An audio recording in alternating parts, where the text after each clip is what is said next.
प्रिय छात्रों, कक्षा 9 विषय गणित के अंतर्गत हम लोग पृष्ठीय क्षेत्रफल और आयतन का अध्ययन कर रहे थे।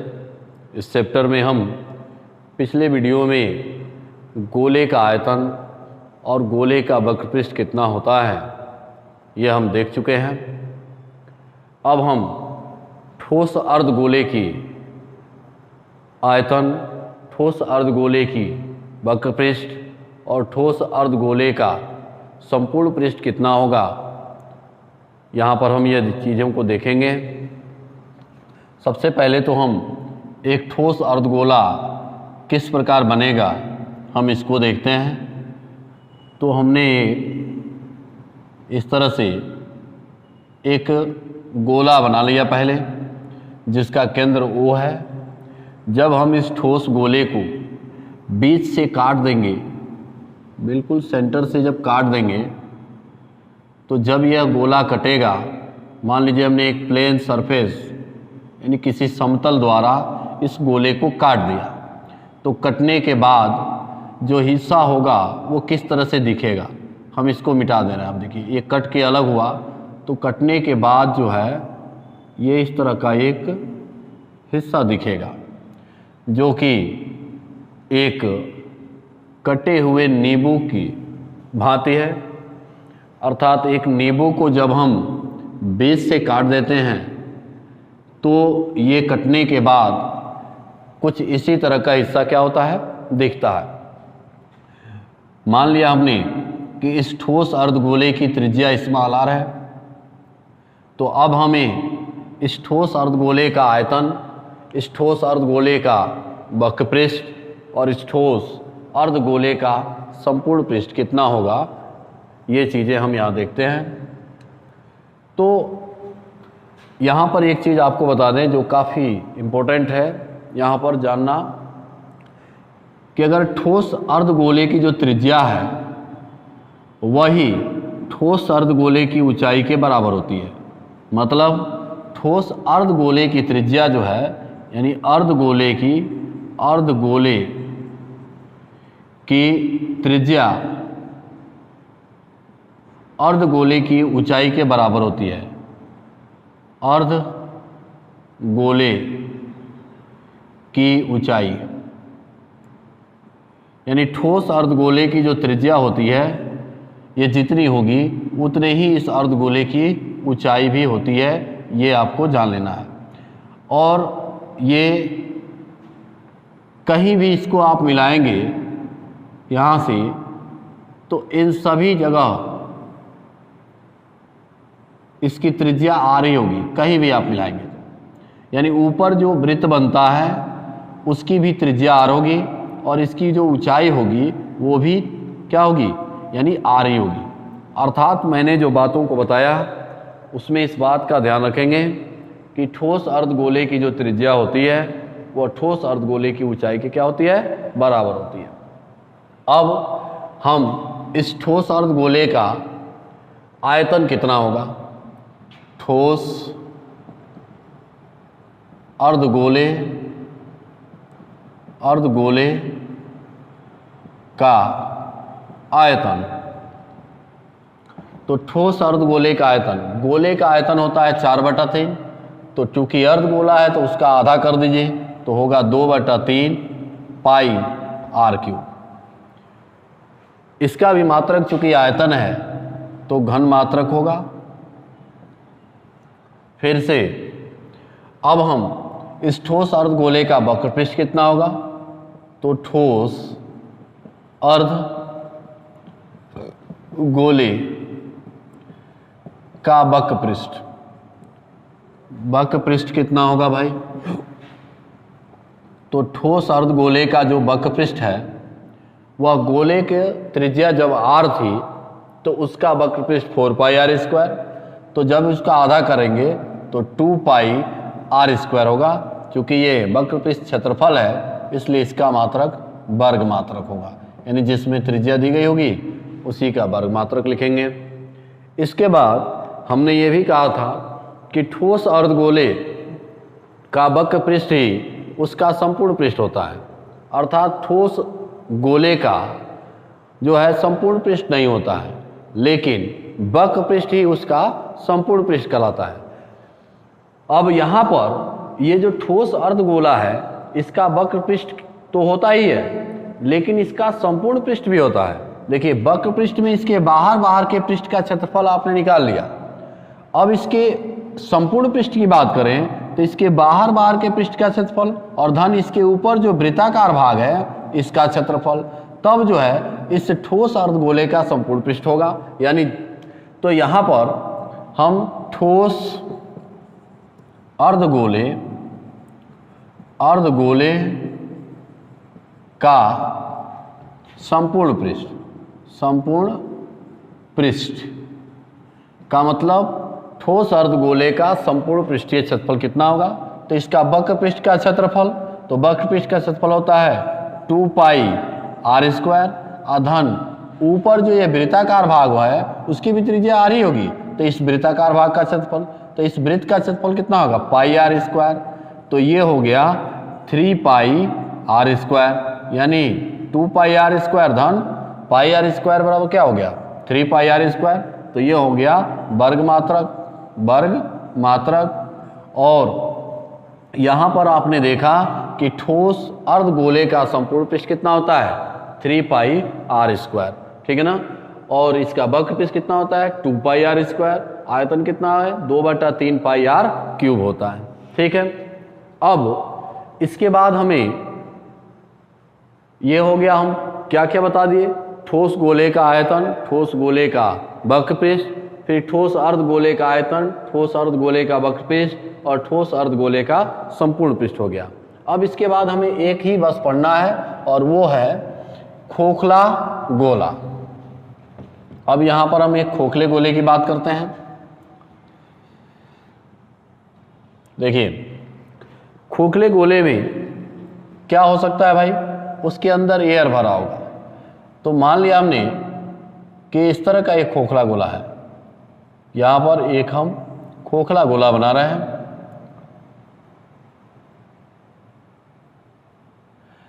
यहां पर ये जो खोखला गोला है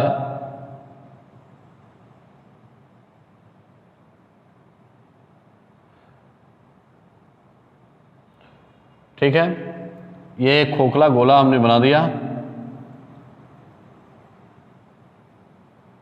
अब इस गोले की मान लिया हमने कि केंद्र यह U है, इस यहाँ से इसकी यह बाहरी त्रिज्या हमने मान लिया कैपिटल R है, और ये जो है इस गोले की आंतरिक त्रिज्या स्मॉल r है। अब यहाँ पर जैसे खोखला गोले की तस्वीर आपको देखनी हो, फुटबॉल की गेंद है, क्रिकेट की जो टेनिस गेंद आती है वो क्या है, एक खोखला गोला है। तो इस खोखले गोले का हमें आयतन ज्ञात करना है, इस खोखले गोले का वक्र पृष्ठ ज्ञात करना है, इस खोखले गोले का संपूर्ण पृष्ठ भी हमें ज्ञात करना है।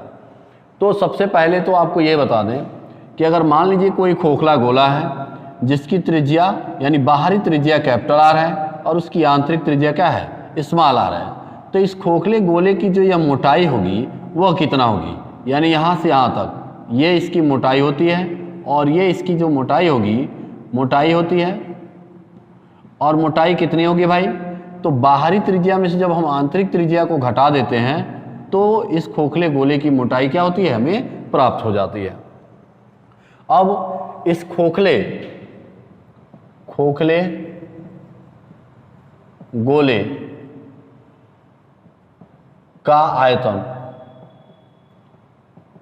देखिए कैसे निकालेंगे। खोखले गोले का जो आयतन होगा वो कैसे निकलेगा, तो अगर हम यहाँ देखें तो दो तरह का गोला है, एक गोला जिसकी त्रिज्या कैपिटल R है और एक गोला जिसकी त्रिज्या स्मॉल r है। अगर हम बाहरी वाले त्रिज्या के गोले का आयतन निकाल लें और फिर आंतरिक वाले त्रिज्या के गोले का आयतन निकाल लें और बाहरी वाले गोले के आयतन में से इस छोटे वाले गोले का आयतन घटा देंगे तो यह खोखले गोले का आयतन क्या होगा हमें प्राप्त हो जाएगा। तो इसका आयतन क्या होगा, बाहरी का हम आयतन निकालें तो क्या होगा 4/3 पाई r क्यूब होगा और फिर -4/3 पाई स्मॉल r क्यूब होगा। इसमें से 4/3 पाई, और ये क्या हो जाएगा r³ माइनस r³ होगा। तो यही जो है वह खोखले गोले का आयतन का फार्मूला होता है कि 4/3 पाई r³ माइनस r³, और मात्रक जो होगा वो होगा घन मात्रक। ठीक है, तो खोखले गोले का आयतन कैसे निकाला हमने, तो बाहरी त्रिज्या जब थी तो इस गोले का आयतन निकालेंगे तो ये सब आयतन आ जाएगा इसमें, और फिर इसका निकालेंगे तो केवल यही आयतन आएगा। बड़े वाले गोले के आयतन में से इसका गोले का आयतन घटा दीजिए तो यही जो है यानी आयतन निकल जाएगा खोखले गोले का। ठीक है, इसके बाद खोखले गोले का वक्रपृष्ठ, तो खोखले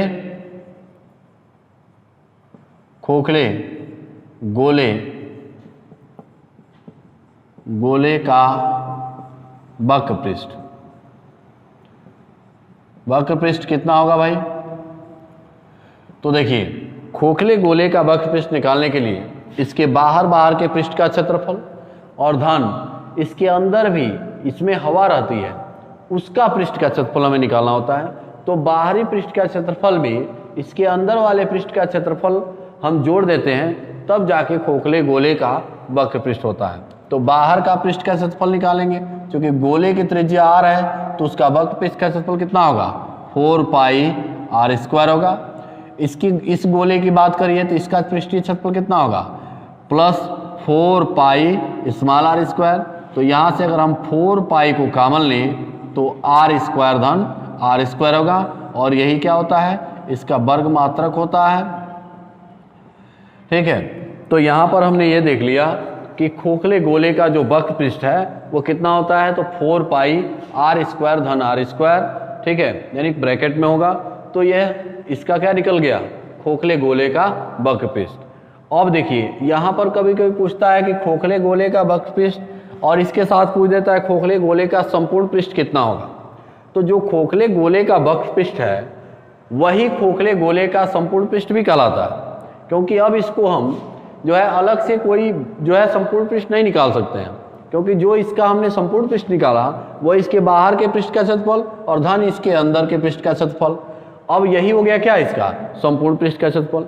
तो आप ये कह भी सकते हैं कि खोखले गोले का वक्रपृष्ठ का क्षेत्रफल जो होता है वो 4 पाई r² प्लस r² होता है, जबकि इसका संपूर्ण पृष्ठ का क्षेत्रफल नहीं होता है।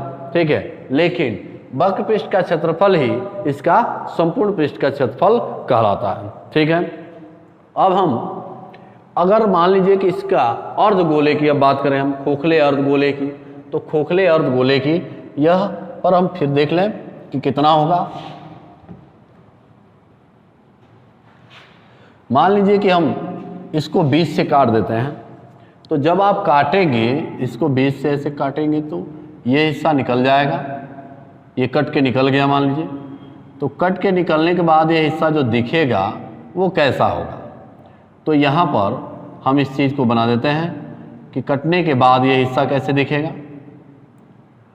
देखिए कटने के बाद जो हिस्सा ऐसे दिखेगा वो कुछ इस तरह का होगा। ठीक है, ये कटने के बाद इस तरह का हिस्सा यह दिखेगा।